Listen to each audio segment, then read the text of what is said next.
Hey guys, Liana here. It's Mountain Monday. You know what to do. Breathe in and out. And breathe in and out. Okay, I'm stuttering a little because I'm powered by energy drinks right now. Coffee stopped working on Thursday. I had to resort to drastic measures. It's a detox day today. Yay! These things are horrible, but they do the job. I was at Fan Expo Canada this weekend. A yearly exercise in feeling small, insignificant, and dirt-like in the Canadian media landscape. I'm not kidding. It really is tough for media at that show, especially when they refuse you a media badge. And a lot of people had trouble this year. I asked around. You know, I wasn't the only one, but there's also the extenuating circumstance of a certain someone who I will not name because unlike them, I don't commit defamation, has a grudge against me, even though I've never actually met them in person. It's a grudge that spanned almost a decade. And as long as that person is there, I will get nothing from Fan Expo Canada in all likelihood. And that's what I wanted to talk about today. Like, I heard from someone that grudge is still going on, and I just said to them, this is silly. And they know, and they can't do anything about it. But, it made me think about sort of the treatment of gamers in the world and what we're all sort of going through right now. It's very similar, isn't it? I mean, I think the things this person has said about me are far less serious than the things people have said about gamers in general. And it's ridiculous because, I mean, the reason I was there, at least on Thursday, and the only way I got in is PlayStation either paid for my wristband or got it for me somehow. And I found it afterwards. It cost $125. Thank you, PlayStation. $125 to go to a Comic-Con is criminal. But, thank you. Thank you, Sony. Thank you, PlayStation. Thank you for considering me important enough to make that investment and come see your products, because that's what we are there to do. We are there to not just promote products. We are there to promote the people that consume these products. And so, I was there primarily to shoot cosplayers. And, I guess it's going to be another one of those shows where I get in for the gaming stuff because they're all there. And then, shoot cosplayers on the side for, the show that is on a very popular website. And that's crazy for me because, I think that the most important people in this entire equation that is really popular right now, but wasn't always as popular, are the fans, are the gamers and the comic book fans and the Whovians and the Ghostbusters. I met the Ontario Ghostbusters and the BC Ghostbusters this weekend. They are awesome. They are insane, but they are awesome. I met an awesome Borderlands group who was out in heat that felt like 40 degrees Celsius. What's that in Fahrenheit? Hell. Okay, it's a Gehenna. But they were out there and they were doing their thing. And, they wanted those pictures and they wanted that group experience. They look great. The costumes are awesome. And people were out there showing their love of these games and the people who make them.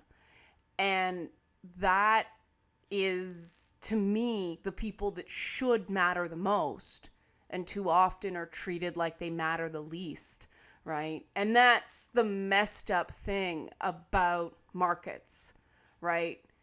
The end consumer, the person who, might be only dropping down $60 to $80 on their own for a game, but there's millions of you. And so you can make some people very, very rich with your hard-earned money. More and more people like that are getting the short end of the stick, and we have to figure out something to do about that. And the first thing we can do about that is, what I had to do this weekend is it would be really easy for me to stand on ceremony and go, screw it, I will do my series without this show. I don't have to do this show. I know plenty of cosplayers. I can, use friends' stores and local events and do this myself. But there's so many people who come in and out of town for that event from other cities and other provinces, and some people come up from the States, although there weren't as many this year because Dragon Con is on the same weekend. And I thought, if I wanted to be one kind of ethical, I would say screw this show. I'm not giving you my money. I'm not giving you the exposure. I'm not giving you increased status. But on the other hand, I'm not shooting the show. I'm shooting the cosplayers that are attending that show. And that's a big sort of feel like they're getting away with it, right? So the best thing I can do is come here on YouTube and tell people what's going on and explain my reasons for covering the show despite not liking how the show is run. I mean, I may be an old fogey, but I don't think that a Comic-Con should cost more than $100 to get into. I mean, $60 for me for a weekend sounds reasonable, but that might not be. I mean, that it just seems, because all you're doing is getting in the door. You're not getting anything else for that money. You're just getting in the door. $125 for 4 days? That's crazy. You can go to Disney World for that. And so that's sort of where I sit, but those people have paid money for an experience, and if I can help make that experience more exciting for them, awesome. I don't have to like the people running it. I have to be there and I have to represent the people that matter. And unfortunately, that sometimes that means minor temporary deals with the devil, and that's hard. It's hard. It's one of these ethical conundrums that have nothing to do with journalistic ethics and everything to do with human ethics, and they are difficult. And am I sure I'll do it next year? No, I'm not. I'm going to have to make this decision all over again next year and decide what's right then. If Agents of Cosplay is a massive show next year with a huge number of viewers, I might, rent my own venue nearby and say, come in the evening or whatever and get your costume shot, or do it some other time. But, put it a call instead of, benefiting. I joked to a friend. He was saying, how's it going? He texted me and I wrote back, it's like downtown Toronto just vomited capitalism. And I can get into a million reasons why I have issues with how the show is run. I mean, a big one is it's crazy hot, and people were waiting in lines outside. And there's no cooling stations because you can't mist cosplayers, right? There's no shade on the line. They are standing in the heat. And that's one thing, because before it used to be you could stand inside to get in, but they've blocked off even the lobbies now. Because cosplayers used to come to the lobby of this show because they couldn't afford to get in. They're kids. And so they'd just squat in the lobby and take pictures the whole time. We used to call it LobbyCon. And they've not let anybody even come into the building anymore because of that. And on the one hand, yeah, they were losing money, but it's like that whole piracy argument in video games, that these are people that legit can't afford it as opposed to won't afford it. And those are very different things. Yeah, there are some people that won't afford it, but you can't force someone to pay the money. And I really believe that people who, used to do LobbyCon just aren't there. And I'm noticing that there are some people that are just not there. There were not as many cosplayers as I expect to see on the Saturday of a Comic-Con on Saturday at Fan Expo. Because Saturday is usually the big day. When you see, the most, the most number of costumes and the most elaborate costumes. I suspect, this time, well, it could be because they were sitting waiting for the masquerade, but I think it was just too busy, too hot, and too expensive. And this is not fan anymore. This is not enthusiast stuff anymore. This is commercial stuff. And it's very, very different because, I mean, an enthusiast, especially an enthusiast cosplayer, they spend so much money on their costumes that they can't afford a $60 ticket for one day. So they don't pick the $60 day. They pick one of the cheaper days because Sunday was $45 and Friday was $40. But a lot of people have to work on Friday. So Friday was good. Friday you could move. And there were some good costumes on Friday. There were. But it was a real conundrum. It was a real ethical conundrum. And I made the choice I made because we're building the show and we're trying to make connections with people. And I don't want to promote just the people I already know. I want to promote new people who I meet, who I select just on the quality of their work and if they look like they actually love it. The whole point is, cosplayers are asked, why do you love this character? And if they have a good answer, they make it on the show. If they don't, we might use a shot of their costume if it's really great. But that's what it's about. It's about the love. And it's about the love for the properties. It's about the love for the products. And it's about the love for the other people who like the same things we do. And it always comes from a very personal place. And, a lot of the women who cosplayed costumes is like, she's sassy or she's strong or, all these things we wish we were more of. And that was, it's always really important to check back in on that stuff and the really, really pure reasons that people do things. And what I'm feeling in fandom now is because things have gotten so crazy expensive and because it's become this glut of buying and because it's becoming increasingly mainstream to the point that we're not sure we even recognize this stuff anymore.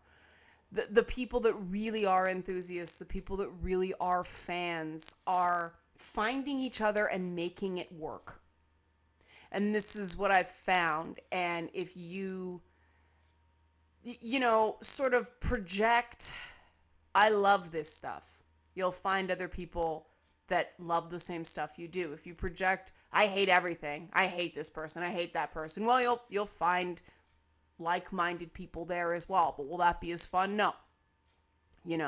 And I just love this idea that, okay, guys, this is Borderlands shoot at 2:00 on Sunday and we're going to do this. And, they all show up and they don't know each other at the beginning. But by the end, they've made a new friend. And they spent the whole day together. And there was a girl, she was 20-something, in the line for Yaya Han, who's a very well-known cosplayer. You guys will see the segment we did with her coming up. And she was nervous and shaking. And the last time I was here, I couldn't do it. I bailed out. I ran away. I said, okay, I'm going to make sure you don't this time. You're going to meet her. And we talked about stuff, and, we thought Yaya's gotten kind of a raw deal. Her meaning of some of the things she says has been warped in the press, and we all know about that, right, guys? But near the front, the young lady had been misinformed about whether she would do, photos for free. And so she says, I don't have any money. And I made it sort of a split-second decision. I said it here, and I paid $25 for her to get this pattern because I thought that was cooler than a photo. Yaya has this line of McCall's patterns for basics for various cosplay essentials, like bodysuits and particular types of dresses and things like that. And this young lady says, oh my God, I'm going to cry now. This is the greatest thing that's ever happened to me. And that's when I asked her how old she was. It's like, if this is the greatest thing that's ever happened to you, your life will get better. And it just made me realize that people don't do, not even kind things for strangers anymore, the right thing for strangers anymore. The things we would like people to do for us. We are so obsessed with being scammed or with being frugal or with being smart that we forget to be kind, and too often it's too bad for you instead of, man, if I was in this situation, I'd like somebody to do something nice for me. And I'm, I'm just that sort of person who will, I'll never see this woman again in all likelihood, but hopefully she'll remember, and hopefully she'll do something cool for somebody else who legitimately loves something later in her life. Who knows when it is? It may take her 10 years to get established enough that, $25 isn't a lot of money, because for some people that is a lot of money. People have to budget every dollar when they're that age because they're in school or they're just starting working or whatever. It's a lot more money for people in their early 20s than it is for me at my age. And I don't think we do that enough for people. And I think that is what being an enthusiast is about. You're trying to give something to other people so they can come to love the things you love. And, I met multiple parents who dressed up just because their kids wanted to do something with them. I met couples who, one of them was talked into it by the other person. And of course, now they're like, whoa, I'm like a celebrity for a day. And, I've met people, and we're at the gaming thing, and the demos are hard to play in those environments, so we're all helping each other, and it's a very amazing communal experience. Now, am I happy I had to make a deal with the devil? No. In a perfect world, I wouldn't. But life's not about perfect choices. Life's about good choices. And often it's not about choosing between right or wrong. It's about choosing between a smaller evil and a larger evil. And, when you're extra lucky, you get to choose between sort of a neutral option or a good option, or a less good option or a greater good option. But most of the time you're choosing the lesser of evils, aren't you? I mean, that's business. That's business in a nutshell. You're trying to be the least amount of evil you can possibly be. And like I said, this was the right choice this weekend. It may not be the right choice a year from now. And it wasn't the right choice last year. And I think that's why sort of the takeaway, the zen for the day, is that you can't ever just comply. You can't ever just do something because that's the way it's done. You have to be conscious and you have to think about what you're doing. Because if we do that, if we actually think before we do things, then we wouldn't have the, smoking crater of pain that we have in gaming right now. If people would just follow the freaking golden rule of the religion of your choice and do to other people what you would like other people to do to you, not what other people have done to you. That's an eye for an eye. This is the golden rule. Do for others what you would like others to do for you.